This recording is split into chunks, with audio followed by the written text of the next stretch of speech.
Hello നമസ്കാരം, ഏവർക്കും പുതിയ വീഡിയോയിലേക്ക്. ഇന്ന് ഞാൻ വന്നിരിക്കുന്നത് മണിച്ചിത്രത്താഴ് എന്ന ചിത്രത്തിൻ്റെ ആദ്യ ഷോയുടെ ആദ്യ റിവ്യൂമായിട്ടാണ്. വീഡിയോയിലേക്ക് മുൻപ് വീഡിയോ ലൈക്ക് ചെയ്യുക, ചാനൽ സബ്സ്ക്രൈബ് ചെയ്യുക. ഈ വരുന്ന ഓഗസ്റ്റ് സെപ്റ്റംബർ മാസം ധാരാളം ചിത്രങ്ങൾ ഇനി അങ്ങോട്ട് OTT റിലീസ് ചെയ്യാൻ പോവുകയാണ്. നമ്മുടെ ചാനൽ ഭാഗം പരിശോധിച്ചാൽ നിങ്ങൾക്ക് കാണാൻ വേണ്ടി സാധിക്കുന്നതായിരിക്കും. മോഹൻലാൽ, ശോഭന, സുരേഷ് ഗോപി, ഇന്നസെൻ്റ് എന്നൊക്കെ പ്രധാന കഥാപാത്രങ്ങളായി 31 വർഷങ്ങൾക്ക് ശേഷം ഇന്ന് ഓഗസ്റ്റ് 17-ാം തീയതി തിയേറ്ററുകളിൽ വീണ്ടും റിലീസ് ചെയ്ത ചിത്രമായിരുന്നു മണിച്ചിത്രത്താഴ്. എല്ലാ സിനിമാ പ്രേമികളും ഒരേപോലെയായിരുന്നു മണിച്ചിത്രത്താഴ് എന്ന ചിത്രത്തിൻ്റെ റിലീസിനായി കാത്തിരുന്നത്. അങ്ങനെ കാത്തിരിപ്പിനൊടുവിൽ ഇപ്പോൾ ചിത്രത്തിൻ്റെ ആദ്യ ഷോ കേരളത്തിലെ വിവിധ തിയേറ്ററുകളിൽ ആരംഭിച്ചിരിക്കുകയാണ്. അതോടുകൂടി ചിത്രത്തിൻ്റെ ആദ്യ ഷോ കഴിയുമ്പോൾ തന്നെ ചിത്രത്തിന് അതിഗംഭീരമായ പോസിറ്റീവ് റെസ്പോൺസ് തന്നെയാണ് പുറത്തുവന്നുകൊണ്ടിരിക്കുന്നത്.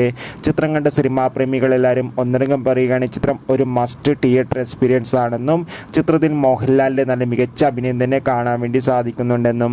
എന്തായാലും നമുക്ക് കാത്തിരിക്കാം ചിത്രത്തിൻ്റെ കൂടുതൽ അപ്ഡേഷൻ അറിയാൻ വേണ്ടി. ചിത്രം കണ്ടവരുടെ അഭിപ്രായം കമൻറ്റ് ചെയ്യുക.